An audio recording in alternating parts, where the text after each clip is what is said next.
Amanhã devo me juntar à Conferência do Rio sobre Desenvolvimento Sustentável. E aproveito essa tarde de hoje para fazer um balanço da experiência do Programa de Desenvolvimento Sustentável do Amapá e a Rio+20. Eu governei o Amapá de 95 a 2002 e, naquela ocasião, nós pautamos, como veremos mais na frente, as políticas públicas nas teses do desenvolvimento sustentável que tinha acabado de nascer da Conferência do Rio em 1992.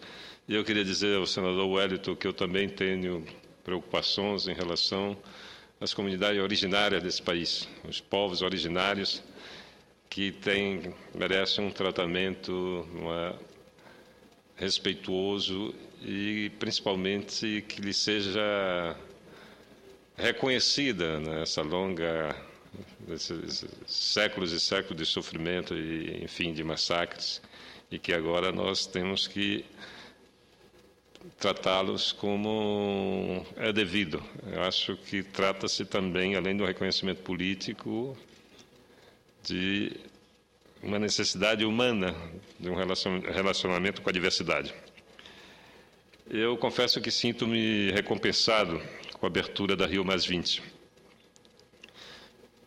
pois o desenvolvimento sustentável está na ordem do dia. Há 17 anos, quando eu comecei a aplicar o Programa de Desenvolvimento Sustentável do Amapá, o PDSA, transformando as preocupações ecológicas e ambientais em plano de governo, a minha proposta foi pouco compreendida, quando não muito criticada. Ontem mesmo, em conversa com Carlos Siqueira, secretário-geral do Partido Socialista Brasileiro, ele fez referências à incompreensão que a proposta gerou naquele período. Eu estou falando de 95 a 2012, nós estamos em 2012, 20 anos depois da Conferência das Nações Unidas para o Meio Ambiente e o Desenvolvimento. Hoje, a questão ambiental é um tema que está diariamente presente nos meios de comunicação nacionais e internacionais. A crise ecológica está cada vez mais visível e suas consequências sobre as sociedades e os seres vivos estão cada vez mais em evidência. A questão é motivo de preocupação de uma parte significativa dos habitantes do planeta. As mudanças climáticas, a perda de biodiversidade, o esgotamento dos recursos naturais e a poluição dos diversos meios naturais são os 4 riscos que sintetizam a crise ecológica atual. Desafio que nós temos que enfrentar, e não apenas as gerações futuras, pois não há mais tempo a perder. A crise ambiental veio para ficar. Nós podemos vencer as crises políticas, e já vencemos tantas, também superar as crises econômicas, até mesmo as crises éticas, mas a crise ambiental ela é definitiva. Ela não tem retorno.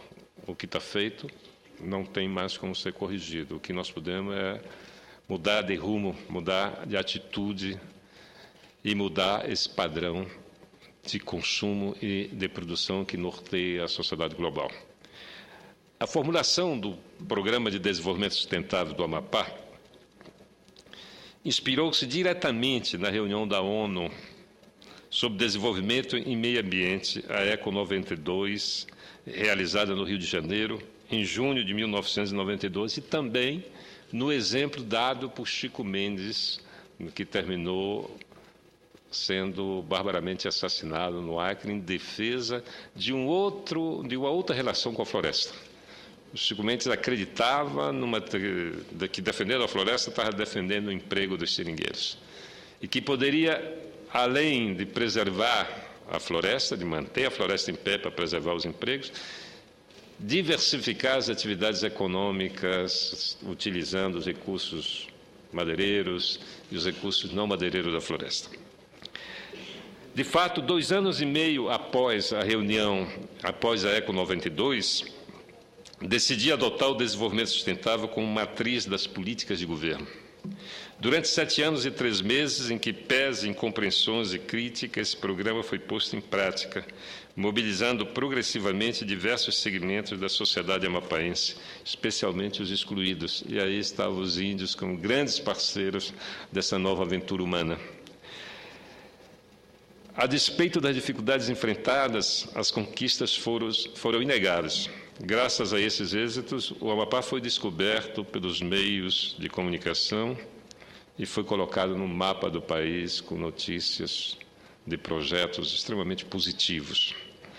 O Programa de Desenvolvimento Sustentável do Amapá foi composto por 6 diretrizes básicas que orientaram todas as ações de governo. A primeira diretriz foi a valorização das vantagens comparativas do Estado do Amapá frente a outras regiões, ou seja, tirar partido da diversidade de ecossistemas, da extraordinária capacidade de produção de biomassa vegetal e animal, das áreas com biodiversidade intacta, dos locais de notável beleza natural, além do acesso estratégico aos centros de comércio internacional. É bom lembrar que o Amapá faz fronteira com a região Guiana, que é uma região do Estado francês e que faz parte da União Europeia. Tem até uma situação muito interessante. Quando eu era governador, eu me juntei com o meu homólogo da Guiana, Antônio Caram, que era o presidente do Conselho Regional, e nos apresentamos no Comitê de Região da Comissão Europeia, presidida por um governador de uma região da Alemanha. E nós fomos ali reivindicar um direito que era atribuído naquele momento aos países fronteiriços da União Europeia. O alemão ficou surpreendido quando soube que o Brasil também era um país fronteiriço e que poderia acessar aqueles fundos que eles tinham destinados a incentivar a ampliação da União Europeia. Foi uma situação até cômica, porque o governador desse Estado alemão, ele tinha muita dificuldade de entender que, no outro lado do Atlântico, havia um país fronteiriço com a União Europeia. Portanto, essas vantagens comparativas do Amapá, o Amapá está na linha do Equador, com a maior parte do seu território está no hemisfério norte. Outra diretriz básica do PDSA era a sustentabilidade, que procurava o equilíbrio entre os aspectos econômicos, sociais e ambientais das atividades produtivas. Essa equação de combinar fatores econômicos com equidade e com preservação dos recursos naturais, essa é uma dificuldade que desembocou no desenvolvimento sustentável.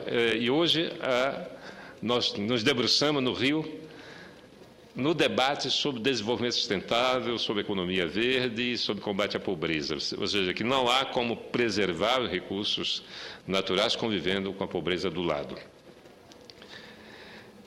Procurou fortalecer também a economia local através da biodiversidade vegetal e animal da Amazônia, fortalecendo a dinâmica local e regional, distribuindo renda. Também significou transferir, desenvolver e adaptar a tecnologia disponível aos grupos sociais locais e estabelecer critérios de utilização e de retorno social e ambiental para investimento.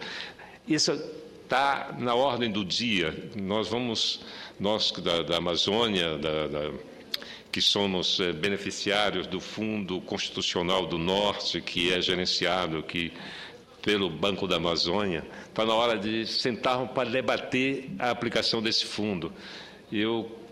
Nesse momento, e já em 2003, quando eu estive no Senado, eu propus uma lei para que nós dividíssemos, de uma maneira mais equilibrada e mais sustentável a aplicação desses recursos, destinando uma parte desses recursos para o adensamento da cadeia produtiva dos produtos da biodiversidade amazônica, uma outra parte para a produtividade das atividades tradicionais, para a produtividade da pecuária, para melhorar a utilização dos espaços já deflorestados, dos antropizados, investindo em novas tecnologias, e uma parte para pesquisa, 20% para pesquisa sobre os potenciais econômicos para desenvolver novos produtos da biodiversidade amazônica. Portanto, nós daríamos uma direção, teríamos um programa, porque os recursos do FNO hoje são significativos. E uma vez definindo uma linha de aplicação desse recurso, nós estaremos definindo um projeto de sustentabilidade para a Amazônia. A equidade social, que era uma outra diretriz do PDSA, visou o atendimento das necessidades das gerações atuais e futuras, através da ampliação da cidadania e do cumprimento do dever do Estado de promover e manter a dignidade social. Este ponto visou evitar a concentração das riquezas, modelo de exploração econômica que sempre foi dominante na Amazônia. A característica da Amazônia, do desenvolvimento, é fundamentar o desenvolvimento da Amazônia nos grandes projetos. E esses grandes projetos atraem multidões, que terminam se aglomerando sem a mínima condição, e nós temos ainda no Amapá e no Pará, na fronteira dos nossos dois estados, em função de um grande projeto desse, o Projeto Jari, que atraiu mais de 100 mil pessoas para aquela área sem a mínima condição de assentar essas pessoas, de alojá-las, de oferecer escola. Eu me lembro que, em 95, quando assumi o governo do Amapá, 50% das crianças daquele município estavam fora da escola. Para que pudéssemos trazê-las para a escola, foi necessário desapropriarmos 4 ou 5 boates, e transformar essas boates em escola, dividi-las, colocar o professor, colocar a cadeira, a mesa do professor, para poder colocar 100% das nossas crianças na escola. Mas, ainda assim, esses grandes projetos resultam num impacto ambiental e social enorme e sem uma divisão justa da riqueza.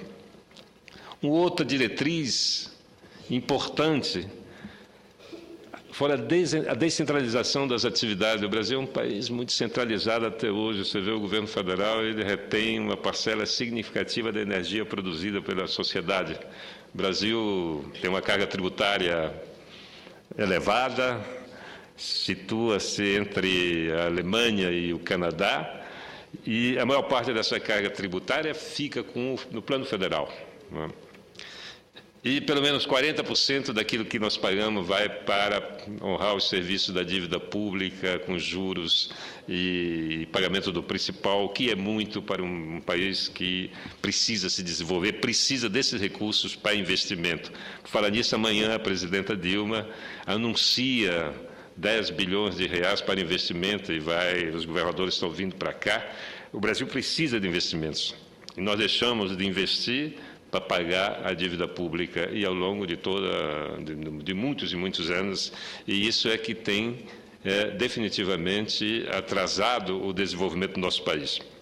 Finalmente, a municipalização das atividades, através de parceria com as prefeituras, visando a geração de empregos e recursos financeiros para desenvolver os municípios e apoiá-los principalmente nas ações de educação, saúde, merenda escolar e obras públicas. Hoje nós estamos em uma situação bastante diferente. A reunião Rio+20, atualmente em curso, retoma os compromissos assumidos sobre a égide do conceito de desenvolvimento sustentável, com seus 3 pilares de sustentação: sustentabilidade social, sustentabilidade econômica e sustentabilidade ambiental. Trata-se de uma retomada a qual reconhece que, em virtude de avanços insuficientes na implementação do desenvolvimento sustentável, os problemas ecológicos, econômicos e sociais só se agravaram desde então.